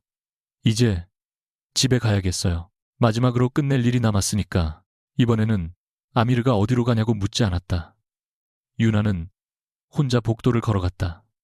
왕관보다 무거웠던 결혼을 직접 내려놓기 위해. 경매장에서 돌아온 그날 밤, 서윤아는 10년 동안 강태욱과 함께 살았던 한남동 집의 현관문 앞에서 한참 동안 움직이지 못했다. 비밀번호를 누르는 손이 이상할 만큼 무거웠다. 이 집 안에는 성공하기 전에 태욱도 있었고, 첫 투자금을 마련하지 못해 둘이 식탁에 앉아 새벽까지 계산기를 두드리던 밤도 있었으며, 작은 계약 하나가 성사됐다고 편의점, 케이크를 사와 촛불을 켜던 시절도 있었다. 문이 열리자 거실에는 불이 켜져 있었다. 태욱은 소파에 혼자 앉아 있었다. 넥타이는 풀려 있었고 재킷은 바닥에 떨어져 있었다. 며칠 전까지만 해도 어떤 자리에서든 완벽하게 보이려 했던 사람이라고 믿기 어려운 모습이었다. 그는 유나를 보자 웃지도 화내지도 않았다. 왔네. 유나는 조용히 가방을 내려놓았다. 짐 정리하러 왔어. 태욱의 눈꺼풀이 아주 조금 떨렸다. 그렇게 빨리 유나는 대답 대신 책장 쪽으로 걸어갔다. 태욱이 뒤에서 말했다. 회사 아직 안 망했어. 알아. 내 지분도 전부 넘어간 거 아니야. 그것도 알아. 그럼 당신이 이긴 것도 아니야. 유나는 걸음을 멈추고 돌아봤다. 난 이기러 온 게 아니야. 태욱은 한동안 그녀를 바라보다가 씁쓸하게 웃었다. 그 말 경매장 가기 전에도 할 수 있었어. 그 질문에 유나는 바로 답하지 못했다. 태욱은 테이블 위에 놓인 서류 한 묶음을 손끝으로 밀었다. 담보권 실행 가능성, 의결권 제한 조건, 긴급 자금 재조정 계획이 적힌 문서들이었다. 회사는 당장 무너지는 상태가 아니었다. 오히려 유나가 미리 막아둔 덕분에 직원 급여와 주요 납품 대금은 보호되어 있었다. 문제는 태욱 개인이었다. 그가 걸어둔 투자회사 지분과 개인 주식 상당 부분이 채무 조정 대상이 되었고, 일정 기간 동안 새로운 대규모 투자를 단독으로 결정할 수도 없게 됐다. 경영권 역시 이사회와 채권자 측 감시를 받게 될 가능성이 컸다. 태욱은 낮은 목소리로 말했다. 박 이사가 그러더라. 당신이 자회사 돈은 끝까지 손대지 못하게 막았다고. 유나는 옷장문을 열며 말했다. 그 돈은 당신 것도 내 것도 아니야. 직원들이 일해서 만든 회사 돈이지. 그러면서 내 개인 지분은 그냥 놔뒀고 당신이 직접 걸었으니까. 태욱의 입술이 비틀렸다. 잔인하네. 유나는 손을 멈췄다. 그 말이 틀리지 않았다는 것을 알고 있었다. 그녀는 천천히 옷장문을 닫았다. 맞아. 나도 잔인했어. 태욱이 예상하지 못한 듯 고개를 들었다. 유나는 그를 정면으로 바라봤다. 처음에는 당신이 스스로 멈추길 기다렸어. 그런데 어느 순간부터는 멈추지 않았으면 좋겠다고 생각한 적도 있어. 내가 얼마나 많이 경고했는지, 내가 얼마나 오래 무시당했는지, 당신도 똑같이 아팠으면 좋겠다고. 태욱의 얼굴에서 냉소가 사라졌다. 유나는 처음으로 자신의 가장 추한 감정을 숨기지 않았다. 그래서 내가 완전히 옳았다고 말할 생각 없어. 태욱은 한참 동안 아무 말도 하지 않았다. 그러다 아주 낮게 물었다. 그럼 왜 예전에는 말 안 했어? 유나가 눈썹을 좁혔다. 뭘? 당신이 백야였다는 거, 당신이 그런 일을 했다는 거, 나보다 훨씬 큰 거래를 보고 내가 만나본 사람들보다 더 높은 사람들과 일했다는 거. 유나는 그 질문에서 드디어 태욱의 상처가 어디서 썩기 시작했는지 보았다. 내가 말했으면 달랐을까? 태욱은 즉시 대답하지 못했다. 유나는 씁쓸하게 웃었다. 처음에는 일부러 숨긴 게 아니었어. 결혼하면서 일을 쉬었고 당신 사업이 자리 잡는 동안 돕겠다고 생각했어. 그게 몇 년이 된 거야. 당신이 잘 될수록 내가 굳이 옛날 이야기를 꺼낼 이유가 없다고 생각했지. 태욱은 고개를 숙였다. 난 당신이 사업을 모른다고 생각한 적 없어. 알아. 더 나빴지. 윤하의 목소리가 조용해졌다.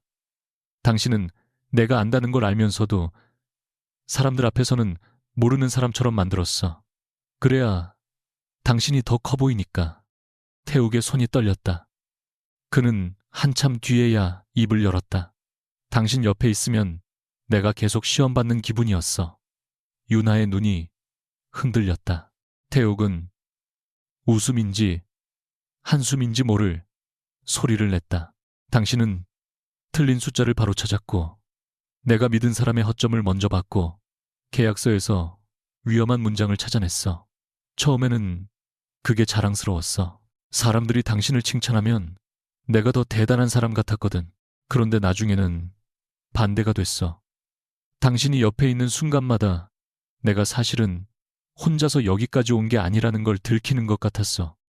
유나는 그 말을 듣고도 그를 위로하지 않았다. 예전 같았다면 그의 어깨를 잡고 아니라고 말했을 것이다. 당신도 충분히 잘했다고. 내가 도운 것뿐이라고. 모든 성공은 당신 것이 맞다고. 그렇게 태욱의 불안을 달래는 것이 사랑이라고 믿었던 시절이 있었다. 그러나 이제는 그것이 사랑의 다른 이름을 한 회피였다는 것을 알았다. 유나는 조용히 말했다. 그래서 세라였구나. 태욱의 눈이 굳었다. 그 애는 나한테 당신처럼 질문하지 않았어. 당신이 듣고 싶은 말만 했으니까. 태욱은 고개를 들지 않은 채 웃었다. 그래, 그게 좋았어. 내가 뭘 하든 대단하다고 했거든. 내 앞에서 계산기 두드리지 않았고 위험하다고 하지 않았고 틀릴 수 있다고 말하지 않았어. 유나는 가슴 한편이 싸늘해지는 것을 느꼈다. 한때 사랑했던 남자가 결국 자신이 가장 약한 부분을 스스로 인정하고 있었다. 태욱은 말을 이어갔다. 세라를 사랑해서 당신을 배신했다고 생각했는데 지금 보니까 그것도 아니었던 것 같아. 내가 사랑한 건 그 애가 보는 내 모습이었어. 유나는 눈을 감았다가 다시 떴다. 그 말로 세라가 한 일이 없어지는 건 아니야. 당신이 한 일도. 알아. 태욱이 처음으로 순순히 말했다. 그래서 더 비겁한 거겠지. 그는 윤하를 바라봤다. 당신한테 미안하다고 하면 웃기겠지. 윤하는 천천히 고개를 저었다. 웃기진 않아. 다만 너무 늦었어. 그 말은 칼처럼 날카롭지 않았다. 오히려 너무 조용해서 둘 다 더 아팠다. 민세라는 그 무렵 청담동 오피스텔에서 자신이 받았던 선물들을 바닥에 늘어놓고 있었다. 명품, 가방, 시계, 팔찌, 한정판, 의류. 불과 며칠 전까지 그것들은 성공의 증거였지만 지금은 하나하나가 돈으로 바꿀 수 있는 물건처럼 보였다. 태욱의 연락은 아침부터 끊겨 있었다. 대신 그의 투자회사 측에서 연락이 왔다. 회사 비용으로 결제된 일부 물품과 홍보 계약 비용의 사용 목적을 확인해야 한다는 내용이었다. 세라는 당황해 전 선물 받은 것뿐이에요. 라고 주장했지만 상대는 차분하게 말했다. 개인적으로 구매된 물건은 별개입니다. 다만 법인 계정에서 결제되었거나 반환 조건이 붙은 물품은 확인이 필요합니다. 세라는 전화를 끊고 팔찌를 내려다봤다. 유나가 첫날 알아봤던 바로 그 팔찌였다. 그녀는 갑자기 화가 치밀어 태욱에게 전화를 걸었다. 3번 만에 연결됐다. 오빠, 지금 회사에서 제 물건까지 조사한다는데 이게 뭐예요? 태욱의 목소리는 피곤했다. 회사 돈으로 산 게 있으면 돌려줘. 세라는 믿을 수 없다는 듯 말했다. 오빠가 선물한 거잖아요. 회사 돈으로 산 걸 이제 알았잖아. 그걸 왜 제가 책임져요? 잠시 침묵하던 태욱이 물었다. 세라야, 너 그 돌 이상하다는 얘기 미리 들었어. 세라의 입술이 굳었다. 무슨 말이에요? 해외 중개인한테 물어봤다며. 세라는 숨을 삼켰다. 태욱은 이미 그녀의 계정 기록 일부를 확인한 상태였다. 왜 말 안 했어? 세라는 한동안 침묵하다가 결국 소리쳤다. 오빠도 듣고 싶어 하지 않았잖아요. 제가 그때 위험하다고 했으면 안 샀을 거예요. 태욱은 대답하지 못했다. 세라는 울음 섞인 목소리로 말했다. 결국 오빠도 제가 대단하다고 말해주길 원했고 저도 오빠가 계속 대단한 사람이어야 했어요. 우리 둘 다 같은 거 원했잖아요. 그 말 뒤에는 변명할 여지가 없었다. 두 사람은 서로를 속였다기보다 서로의 거짓말을 필요로 했던 것이다. 며칠 뒤 세라는 법인 비용과 관련된 물품을 반환하고 자신의 이름으로 구매한 물건 일부를 처분해 개인 채무를 정리하기 시작했다. 누구도 그녀를 거리로 내몰지 않았지만 그녀가 그토록 붙잡았던 화려함은 가장 먼저 사라졌다. 유나와 태욱은 이혼 서류에 서명하기 전 마지막으로 재산 정리안을 함께 확인했다. 유나는 자신의 몫을 최대한 가져가 태욱을 끝장내려 하지 않았다. 그렇다고 과거처럼 손실을 대신 떠안지도 않았다. 기존 공동자산은 법률 검토에 따라 분리했고 자신이 명확히 소유한 자산은 가져갔다. 태욱이 개인적으로 만든 채무는 태욱에게 남았다. 회사와 관련해서는 가장 중요한 한 가지 조건만 요구했다. 구조조정 과정에서 개인 채무를 메우기 위해 직원 급여와 퇴직금, 필수 거래처 대금을 뒤로 미루지 않을 것. 태욱은 처음에는 자존심 때문에 입술을 깨물었지만 결국 서명했다. 당신답네. 그가 말했다. 덤신다. 우리 도르고 유나는 펜을 내려놓았다. 무슨 뜻이야? 날 살리지는 않으면서 회사 사람들은 끝까지 살리려고 하잖아.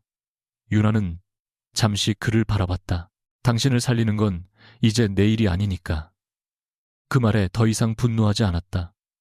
서류를 덮은 뒤 그는 조용히 물었다. 우리 처음부터 잘못된 걸까? 유나는 생각했다. 그 질문에는 쉬운 답이 없었다. 아니, 처음에는 진짜였어. 태욱의 눈이 흔들렸다. 유나는 담담하게 이어갔다. 그래서 더 오래 버틴 거야. 전부 거짓말이었다면 훨씬 일찍 떠났겠지. 하지만 진짜였던 시간이 있었다는 게 지금까지 계속해야 한다는 뜻은 아니야. 태욱은 천천히 고개를 숙였다. 이혼 서류 위에 두 사람의 이름이 나란히 적혀 있었다. 한때는 같은 미래를 뜻했던 두 이름이 이제 각자의 삶으로 돌아가기 위한 마지막 절차가 되었다. 유나는 서류를 들고 일어났다. 태욱은 붙잡지 않았다. 그것이 그가 결혼이 끝나는 순간에야 처음으로 보여준 존중이었다. 몇 주 뒤 유나는 오랫동안 닫아두었던 개인 감정실의 문을 다시 열었다. 예전에 사용하던 공간은 아니었다. 성수동의 오래된 건물을 개조한 작은 연구실이었다. 화려한 간판도 없었고 자신의 과거 명성도 크게 내걸지 않았다. 다만 문 옆 명패에는 백야가 아닌 세 글자만 적혀 있었다. 서유나. 그녀는 첫날 책상 위에 검은 가죽 케이스를 올려놓고 오래된 루페를 꺼냈다. 손에 잡는 감각이 여전히 자연스러웠다. 업계에서는 경매장의 사건 이후 그녀를 다시 찾기 시작했다. 인터뷰 요청도 왔고 대형 업체에서 거액을 제시하며 전속 계약을 제안하기도 했다. 윤하는 대부분 거절했다. 더 이상 누군가의 아내로 숨을 생각도 없었지만 다시 유명한 이름 뒤에 자신을 가둘 생각도 없었다. 그녀가 원하는 것은 정확히 보는 일이었다. 돌이 무엇인지, 기록이 사실인지, 가격과 가치가 일치하는지. 어느 날 오후 첫 정식 의뢰를 마치고 기록을 정리하던 중 익숙한 이름이 메일함에 나타났다. 아미르 알-라시드. 제목에는 국제보석감정자문위원회 초청이라고 적혀 있었다. 윤하는 메일을 열었다. 왕실 행사도 개인적인 만남도 아니었다. 여러 나라의 감정 전문가가 참여하는 자문위원회에 정식 위원으로 합류해달라는 내용이었고 계약 조건과 보수 독립성 조항까지 다른 위원들과 동일하게 제시되어 있었다. 마지막에 개인적인 문장은 딱 하나뿐이었다. 당신이 원하지 않으면 이유를 설명하지 않아도 됩니다. 윤하는 그 문장을 보고 한참 동안 웃었다. 아주 작지만 진짜 웃음이었다. 아미르가 다시 서울에 온 것은 그로부터 한 달 뒤였다. 그는 윤하의 연구실에 갑자기 찾아오지 않았다. 먼저 약속을 잡았고 약속 시간보다 정확히 3분 늦게 근처 카페에 들어왔다. 윤하는 그를 보자 시계를 내려다봤다. 아미르 알-라시드가 약속에 늦기도 하네요. 그는 맞은편에 앉으며 말했다. 차가 막혔습니다. 헬기를 띄우는 건 과하다고 판단했고요. 유나가 웃음을 참지 못했다. 많이 배웠네요. 비싼 수업이었습니다. 두 사람 사이의 공기는 예전과 달랐다. 아미르는 왕관도 가져오지 않았고 그녀에게 어떤 미래도 약속하지 않았다. 그는 그저 자문위원회 일정과 필요한 검토 범위를 설명했다. 윤하는 문서를 읽다가 물었다. 내가 거절하면요. 다른 전문가를 찾겠죠. 실망 안 해요. 아미르는 잠시 생각하다가 말했다. 일은 실망할 수 있습니다. 당신 선택은 존중할 겁니다. 윤하는 서류를 덮었다. 그럼 받아들일게요. 아미르의 눈빛이 아주 조금 밝아졌다. 일을요. 윤하는 그를 보며 말했다. 일단은 그 짧은 대답에 아미르는 더 묻지 않았다. 그것이 윤하에게는 가장 중요한 변화였다. 그는 그녀의 침묵을 빈자리로 보지 않았고 채워야 할 허락으로도 해석하지 않았다. 기다릴 줄 알게 된 사람이었다. 카페에서 나온 뒤 두 사람은 한강 쪽으로 천천히 걸었다. 초저녁의 서울은 바빴지만 윤하에게는 이상하게 조용하게 느껴졌다. 아미르가 먼저 손을 내밀지 않았고 윤하 역시 그에게 기대지 않았다. 얼마쯤 걷다가 윤하가 말했다. 예전에는 모든 관계에 안전장치가 있어야 한다고 생각했어요. 믿기 전에 검증하고 다치기 전에 빠져나갈 길부터 만들어야 한다고. 아미르는 그녀의 걸음에 맞추며 물었다. 지금은 다릅니까? 윤하는 잠시 생각했다. 완전히 다르진 않아요. 사람은 돌보다 복잡하니까 여전히 확인할 거예요. 아미르가 웃었다. 그건 알고 있습니다. 윤하도 미소를 지었다. 하지만 확인했다고 해서 미래까지 통제할 수는 없다는 건 알게 됐어요. 두 사람은 강변 난간 앞에서 멈췄다. 윤하는 멀리 번지는 도시의 불빛을 바라봤다. 한때 그녀는 진짜와 가짜를 구별하는 능력이 있으면 사람에게도 속지 않을 거라고 믿었다. 하지만 사람의 진실은 돌처럼 고정되어 있지 않았다. 태욱은 처음부터 가짜였던 사람이 아니었다. 한때는 진심으로 그녀를 사랑했고 그 진심 위에 열등감과 허영과 두려움을 쌓아 스스로 다른 사람이 되어갔다. 세라 역시 처음부터 화려함만 탐한 괴물이 아니었다. 가난으로 돌아갈까 두려워 빛나는 것을 안전이라고 착각했다. 그리고 윤하 자신도 피해자라는 이유만으로 모든 선택이 옳았던 것은 아니었다. 그 사실들을 받아들이자 오히려 마음이 가벼워졌다. 진실은 누군가를 완벽하게 선하거나 악하게 만드는 것이 아니었다. 그 사람이 무엇을 선택했고 그 선택의 대가를 어떻게 감당하는지를 보여줄 뿐이었다. 잠시 후 윤하가 먼저 손을 움직였다. 아주 자연스럽게 아미르의 손등에 손끝이 닿았고 그는 놀란 듯 그녀를 바라봤다. 그러나 잡지 않았다. 윤하가 스스로 손가락을 그의 손 사이에 넣었을 때에야 아미르가 조심스럽게 손을 맞잡았다. 이건 허락한 겁니까? 그가 진지하게 물었다. 윤하는 웃었다. 이번에는요. 아미르도 웃었다. 멀리서 한강 위로 불빛이 길게 흔들렸다. 윤하는 더 이상 왕관을 쓰고 있지 않았다. 50억짜리 가짜 보석도 그녀의 인생에서 중요하지 않았다. 그녀에게 필요한 것은 누군가가 자신의 가치를 세상에 선언해주는 일이 아니었다. 스스로 무엇을 잃었고 무엇을 되찾았는지 아는 것이었다. 태욱에게서 떠난 뒤에야 그녀는 자신이 버려진 여자가 아니라 자신을 되찾은 사람이라는 사실을 이해했다. 아미르는 그녀를 구한 남자가 아니었다. 그저 그녀가 혼자 걸어 나온 길의 끝에서 같은 속도로 옆을 걷기로 선택한 사람이었다. 윤하는 그의 손을 조금 더 단단히 잡았다. 세상에는 빛을 강하게 비춰야만 반짝이는 것들이 있었다. 그리고 아무도 알아보지 않아도 본래의 가치를 잃지 않는 것들도 있었다. 이제 서윤아는 어느 쪽으로 살아가고 싶은지 알고 있었다.